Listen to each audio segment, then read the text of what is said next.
Hey guys, it's me Surin, back with another video.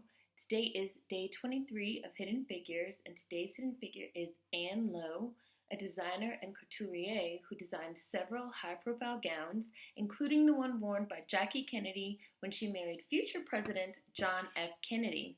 Lowe was also one of the first Black women to open up a dress shop in New York City.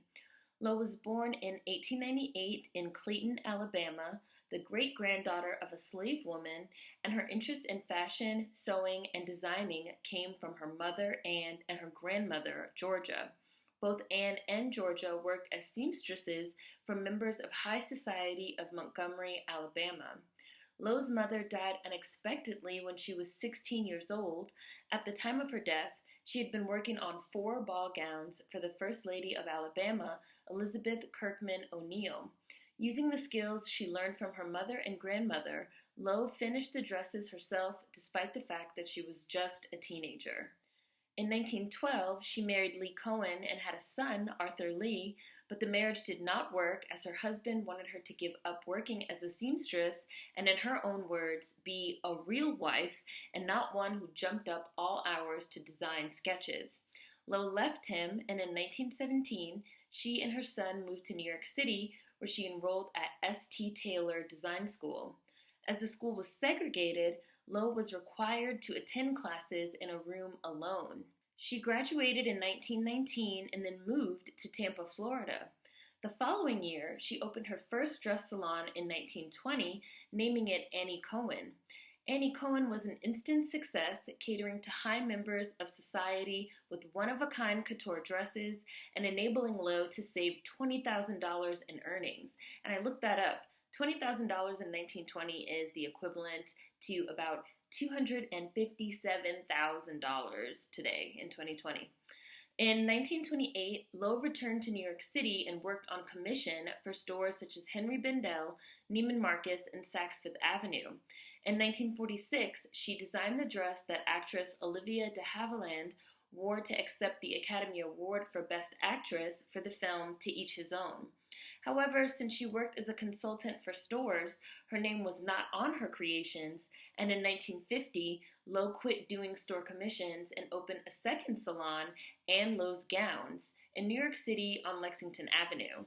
Her designs were made from the finest fabrics and attracted many wealthy, high society clientele, especially as she was known for her signature flower stitching and distinct quilting technique. In a write-up, the Saturday Evening Post called Lowe society's best-kept secret. Over the course of her career, Ann Lowe created designs for several generations of such high society families as the Rockefellers, the Lodges, the DuPonts, the Posts, and the Biddles.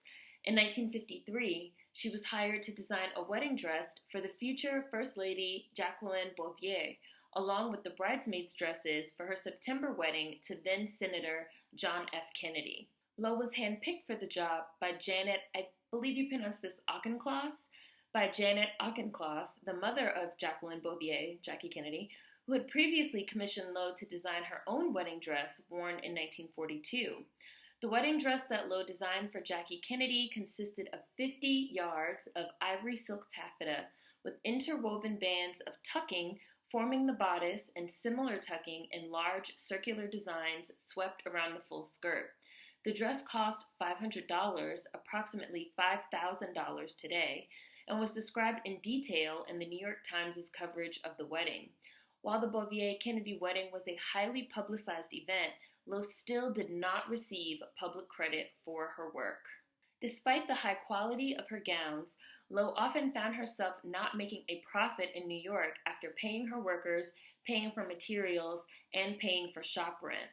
Despite receiving the Couturier of the Year award in 1961, she lost her salon in New York City in 1962 after failing to pay taxes.